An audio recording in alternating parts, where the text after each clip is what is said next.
Time, 3:17 a.m. In a quiet room at NASA's Deep Space Listening Station in California, Dr. Maya Klein sat alone. Her coffee was cold, her eyes tired, but her mind still sharp. She was a space signal analyst. Every night, she listened to empty space, hoping to hear something unusual, a whisper from the stars. That night she did.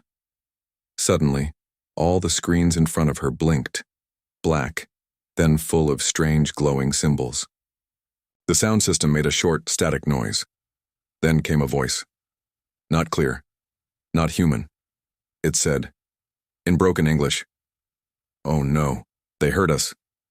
Maya froze. Her heart raced. She replayed it.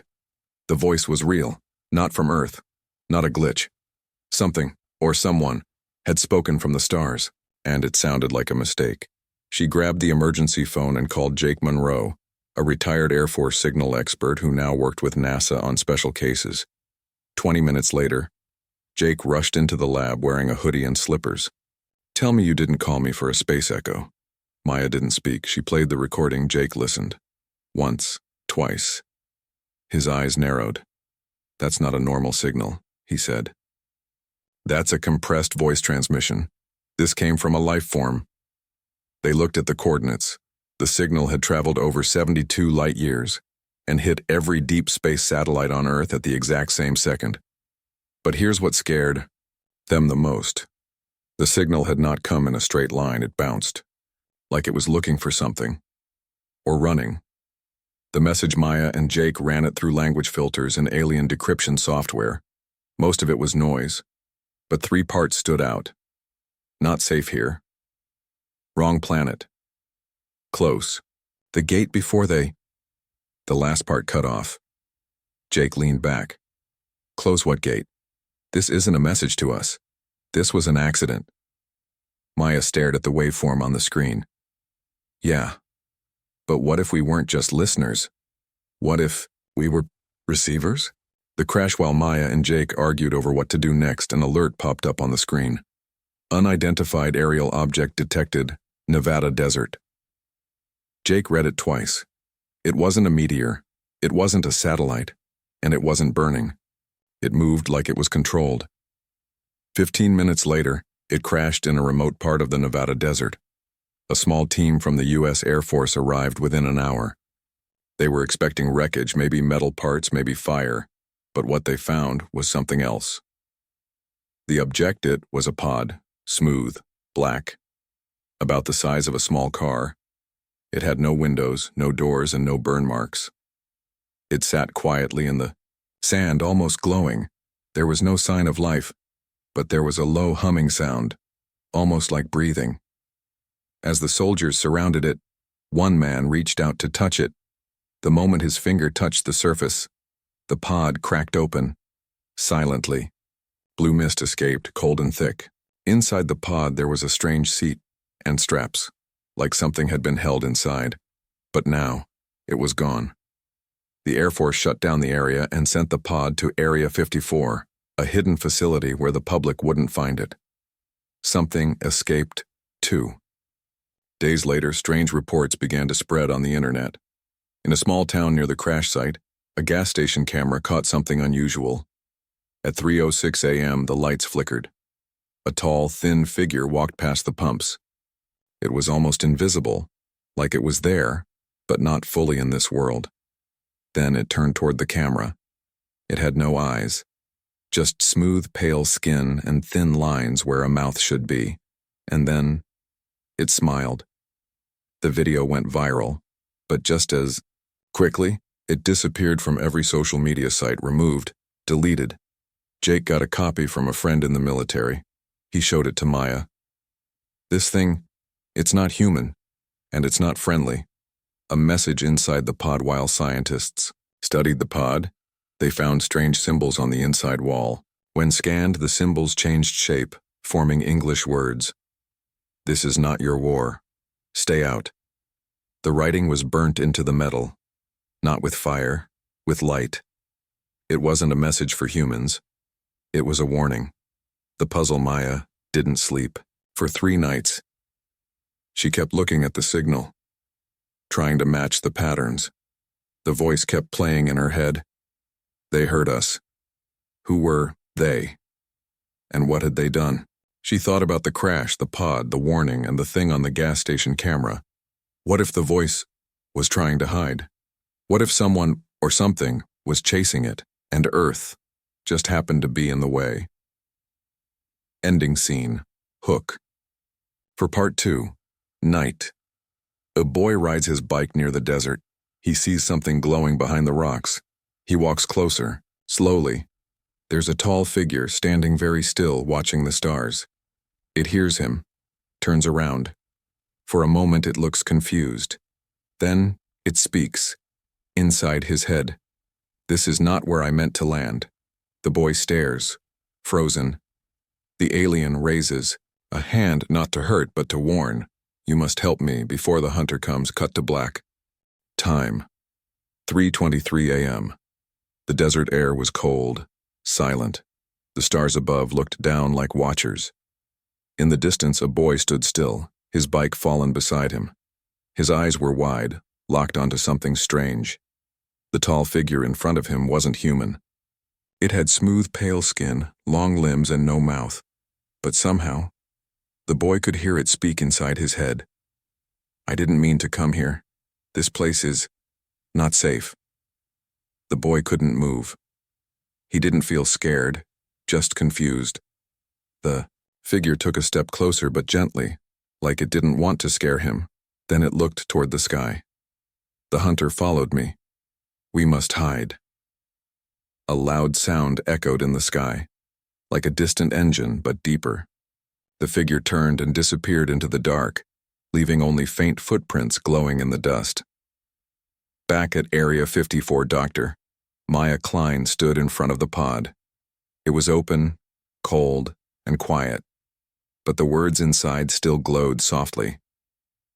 This is not your war. Stay out. Maya turned to Jake Monroe. Do you still think this is just an accident? Jake shook his head. No. Something was in there. And now, something else is coming. As they talked, a soldier ran in. Another object has entered. Earth's atmosphere, he said. Smaller. Faster. Heading this way. Maya's face turned pale. It's chasing the first one. The second crash far from the first crash, another object hit Earth. It didn't land like the pod. It slammed into the ground, leaving a black crater and burning trees nearby. There was no blue mist, no quiet hum, just heat and anger. The Air Force found strange marks in the dirt, heavy footsteps, like claws. Whatever had landed here wasn't running. It was hunting. The civilian. Witness in a gas station 10 miles from the second crash. An old man was cleaning the floor when the lights flickered. He looked outside. A dark figure stood still, its body twitching unnaturally, like it didn't fully belong in this world. The man reached for his phone, but before he could press record, the figure moved so fast it was suddenly at the door. The man backed away, but the figure didn't break in. It just watched him, pressing one clawed hand on the glass, and then it spoke. Not in English, not in any Earth language, but the man understood one word clearly. Where? The first contact in the small desert town near the crash. The boy who saw the first figure return the next morning. But he wasn't alone. He had told his older sister, who told the sheriff. Soon the place was full of curious people. They found strange footprints, half glowing in the dirt. Not animal, not human. The sheriff called in a team, but before they could collect evidence, a dust storm rolled in fast. Too fast, like something didn't want them to find more. Maya's discovery back at Area 54, Maya worked on decoding more of the original signal. She found something hidden deep inside the transmission, a layer of code that looked like a navigation map. Jake leaned over her shoulder. What is that? Maya pointed. It's a flight path. From 72 light years away. This is where the message was meant to go. Jake zoomed in. The destination was not Earth. It was another planet. one labeled in ancient alien text as Zurak 9. Maya whispered, "We weren't the target. We were just in the way." 2 aliens, 2 motives. Later that night, Maya was alone in her room. She dreamed, or at least she thought she did. In her mind, she saw stars, burning ships, and 2 alien shapes. One, thin and glowing with kind eyes. The other, armored, tall, and violent. Then she heard a voice. "I need your help. I mean no harm. He does. Close the gate, or Earth will burn." She woke up gasping. The voice wasn't just a dream. It was the first alien trying to reach her. Military conflict. Jake entered the control room. A general stood over the screens, furious. "We're launching drones," the general said. "One of those things is moving toward a populated area." Maya stepped in. "We don't understand what's going on. There are 2 aliens. One is running, one is chasing. If you attack the wrong one..." But the general cut her off.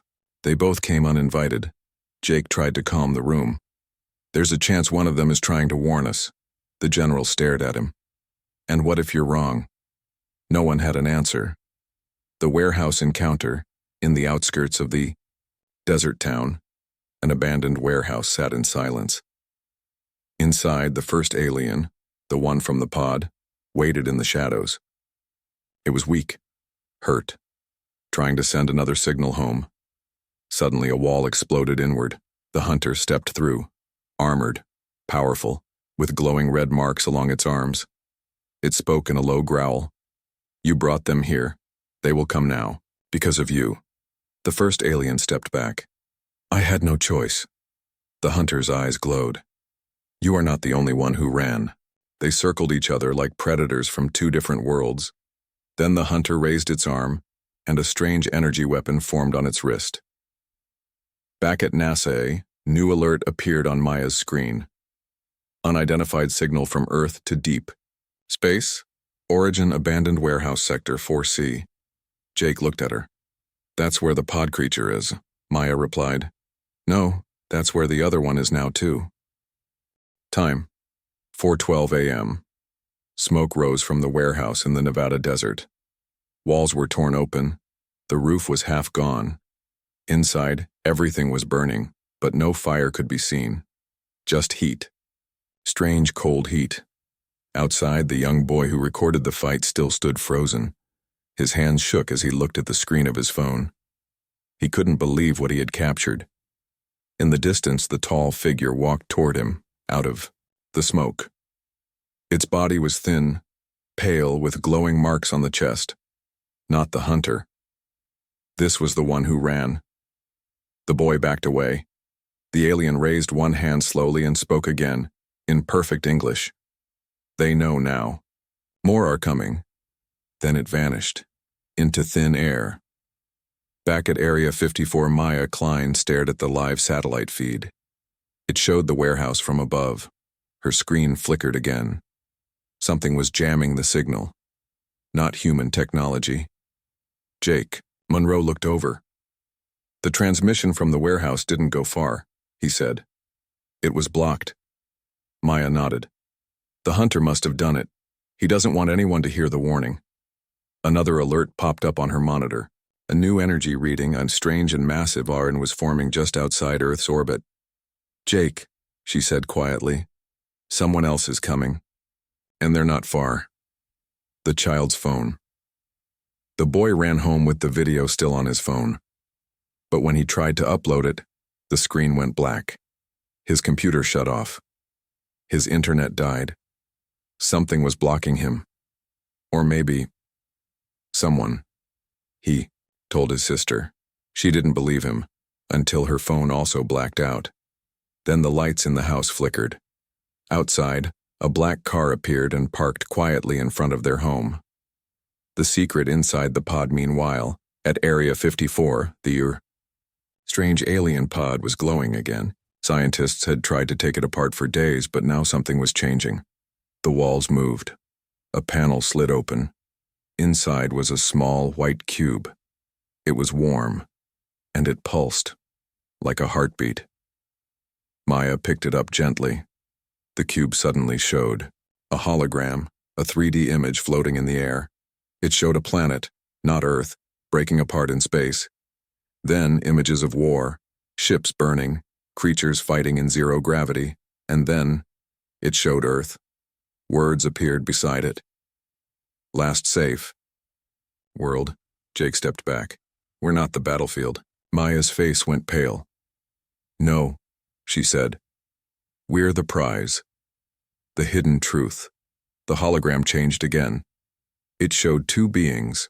One looked like the hunter, the other like the runner. They were once together. Partners, soldiers. Then, something split them apart. A final message appeared. The war follows him. The hunter opens the gate. Jake stared at Maya. Gate? What gate? She didn't answer. Her eyes were locked on Earth's image on the hologram. And slowly, a small black circle appeared near the planet. The hunters trail in the ruins of the warehouse. A military cleanup team arrived. But what they found shocked them. Every piece of metal was melted. The sand around the crash site had turned to glass. But something else was there too. A mark burned into the floor. A large circular shape with strange alien symbols around it. One soldier recognized the same symbols from inside the pod. A scientist scanned it and sent the pattern to Maya. When she received it, her breath caught. Jake looked at the pattern. What is it? He asked. She whispered. It's a countdown. Visitors. Over Earth in space just above Earth, a strange ripple formed. Like water being disturbed, but in the vacuum of space. Something stepped through. Not a ship, a gate. And on the other side, dark shapes moved slowly. Big, cold, silent. They didn't contact Earth. They didn't announce their arrival. They just waited. A message from the runner. That night Maya received another dream, but it wasn't hers. The runner alien appeared again, this time clear, calm. He stood in the ruins of his world, ashes and fire behind him. Then he spoke inside her mind. We came to Earth long ago, before humans stood. We protected this planet once, but the gate was closed. Now, he is trying to open it again. Maya asked in her thoughts, why Earth? The alien answered, because Earth has something no other planet has, a core, still untouched by them. Maya woke up gasping. Jake walked in. You okay? She looked up at him and said one word. He's trying to unlock Earth. The phone recovered, back in the desert town. The boy's phone was taken by the men in the black car. But he had hidden a copy of the video on a small memory chip. He sent it to a friend, who sent it to someone else. Within hours, the video had spread online again. Millions of views. But with each upload, it was deleted. In minutes, someone was trying to hide the truth, but it was too late. People had seen. Time. 6:03 a.m. The desert was silent, but the sky above wasn't. A strange shimmer had appeared above Earth's atmosphere. Not visible to everyone, but clear on military satellites and high-tech telescopes. It looked like space itself was tearing, open. From inside that tear, dark shapes watched. They didn't speak. They didn't move fast. They were waiting. Area 54, cracked cube Maya Klein, stared at the alien cube on the table. It was cracked down the center now. Light leaked from it. Not normal light, but shifting colors that didn't exist in human science. The last message still hovered above the cube. They know Earth is a door. Jake Monroe leaned closer. What kind of door? Maya didn't answer. Right away. She had a strange feeling. Not fear. Not confusion. It felt like something alive was behind that message. The energy core Maya took the cracked cube to the lab's scanner. Inside it was a pulsing energy source, one that didn't follow any known laws of physics. One of the lab techs whispered, "It's reacting to the planet." Jake stepped back. "What do you mean?" The tech pointed to the screen. "The cube is syncing with Earth's core, like it's trying to unlock something deep inside the planet. Maya's voice was soft. It's a key, Jake asked. And the hunter? He wants to use Earth like a door to bring his people here? Maya nodded. Or worse, to let something else out. Civilian panic in cities across America. Strange. Weather patterns began. Thunder with no lightning. Cold air sweeping into hot places. Cell phones freezing. Screens flickering with static. And then brief flashes of strange alien symbols. People started talking. The boy's video returned online again and couldn't be deleted this time. Someone made thousands of copies. News stations tried to ignore it, but the truth was out. One frame from the video showed the alien's face. Kind eyes, thin body. Another showed something bigger behind it. The hunter. Now the world was watching. The hunter's next move in a remote mountain area. Far from any town, something massive appeared overnight. Not a ship, not a machine. It was a structure. Tall, black, humming low. It hadn't landed. It had grown from the ground, like a seed waking up. Jake and Maya were sent there under military escort. The place was surrounded by drones and tanks, but none of them would go near the black spire. Maya walked closer. Her Geiger meter clicked loudly. This is alien technology, she said. And it's not finished building yet. She placed her hand on the surface. Suddenly her mind filled with images, a memory not her own. Flashes of planets cracking open, stars dying, alien creatures falling through space and into black holes that looked like gates. One image repeated again and again, Earth, and a red circle drawn over it. The runner returns. That night, Maya sat alone in her room, holding the cracked cube. She whispered, "Where are you?" And suddenly, he came, not through a door, not through a dream. The runner alien stepped into the room, his body flickering like a projection, but real. He spoke, without moving his mouth. He is using Earth as a bridge. If the spire finishes, it will open the gate fully. Jake entered and froze.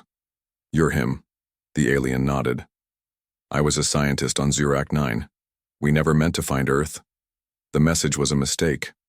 But the hunter, he saw what Earth could do. Maya asked, why here? What's special about Earth? The runner paused, then said, Earth has a living core. It's awake. It's connected to the old paths. Ancient space roads built before time. Jake blinked. Are you saying Earth can open travel across the galaxy? No, the alien replied. I'm saying Earth can open travel across dimensions. Flashback, the first gate.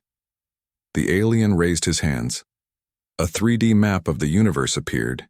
He showed them a world called Zurak 9, a place of peace once, until the hunter and others tried to use ancient gates to summon something from outside space. That thing had no name. It lived in silence, in blackness, in places humans could never see. It needed a door. Earth was the last one left. Government denial back in Washington. Officials denied the video, the sightings, and even the Black Spire. But inside secret war rooms, generals were scared. We've tracked 3 other spires rising, one said. 1 in Russia. 1 in the ocean. 1 in Antarctica. Another general looked at a map. They're forming a triangle around the core of the planet. Someone whispered, it's a lock.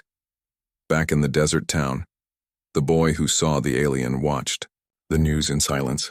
His house was being watched by agents, but he no longer cared. He drew the alien symbol on his notebook again and again. Then, suddenly, he looked outside and saw the same runner alien, standing at the edge of the woods. The boy smiled. But then, another shape stepped out of the trees behind him. The hunter. The screen cut to black. Time. T-3 days. The Earth turned slowly in space. But above it, the sky had changed. 3 alien spires now stood tall in different corners of the planet. 1 in the deserts of Nevada, 1 deep under the Arctic ice, and 1 in the middle of the Atlantic Ocean. They weren't just towers, they were keys, and the countdown had already started. Inside Area 54, cracking the code, Maya Klein was working without sleep. Her hands moved quickly across the touchscreens, decoding signals from the cube before it exploded. Each spire was sending out a low-frequency signal, deep into the earth.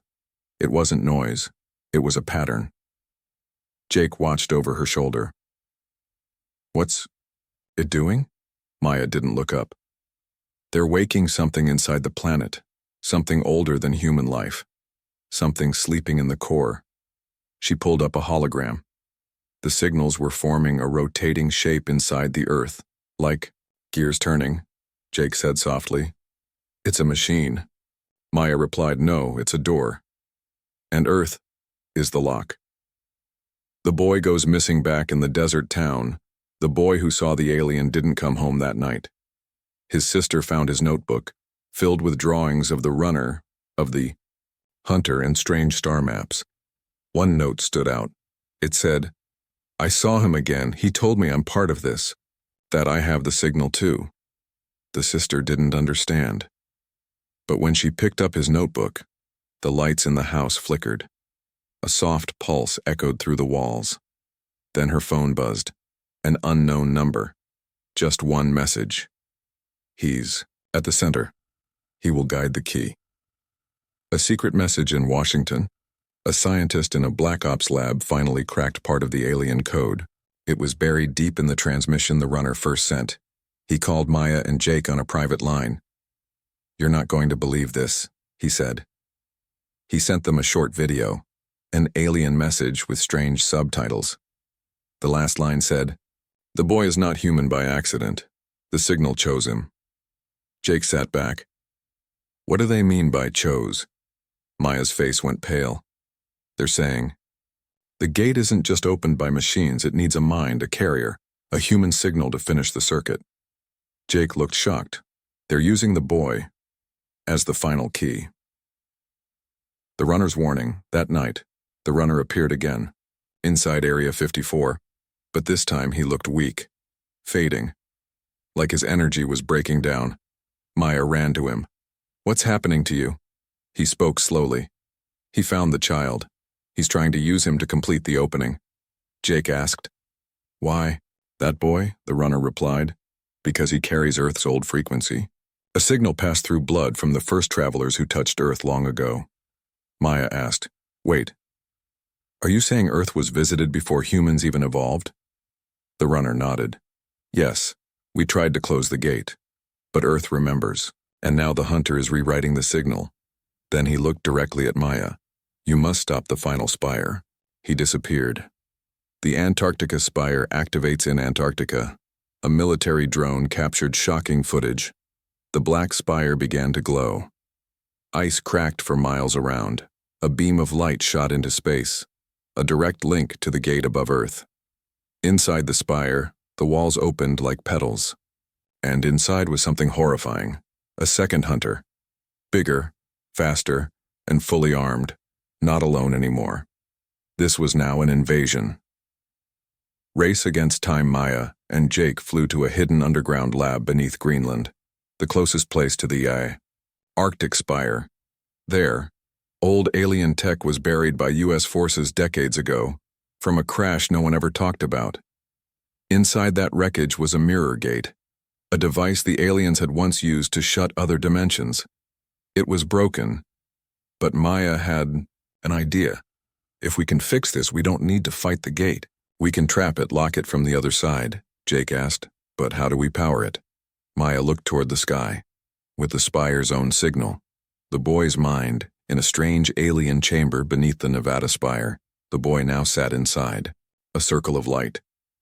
The hunter stood nearby, silent. The spire hummed louder. Inside the boy's mind, things were changing. He saw stars, planets.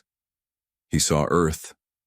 From the inside, he whispered, I can hear them, the planets, the stars. They're not dead, they're singing. The hunter stepped forward and placed a hand on the boy's head, and the final sequence began. Time, T-minus 16 hours. Above Earth, The sky looked normal to most people, but beyond what human eyes could see, the gate was fully open now, a rip in space wide as a country. And from inside, something huge began to push through. It had no clear shape, no form, only shadow. Moving slowly, stretching like smoke across the stars. This wasn't a ship. It wasn't alive the way humans understand life. It was something else, something from a time before time. Inside the Arctic lab, Maya and Jake stared at the mirror gate device. Deep inside, the Greenland lab. They had managed to power it with a stolen energy pulse from one of the alien spires, but it wasn't stable. Cracks had formed along the sides. The gate flickered. Each time it activated, the temperature in the room dropped, sharply.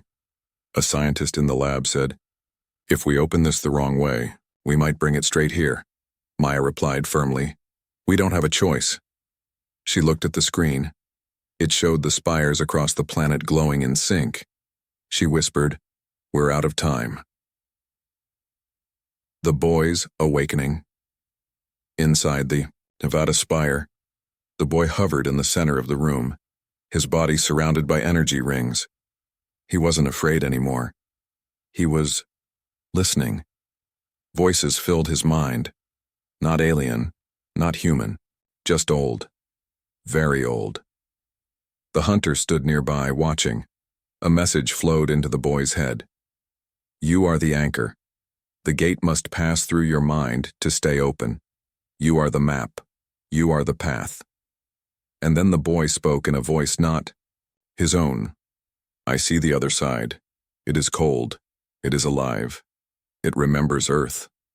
The second runner arrives. As Maya prepared to activate the mirror gate, a light flashed in the lab, and a second runner stepped out. Older, taller, wounded. Jake raised his weapon. Maya stopped him. "Wait. Look at the symbols on his chest." The alien spoke in a deep, vibrating tone.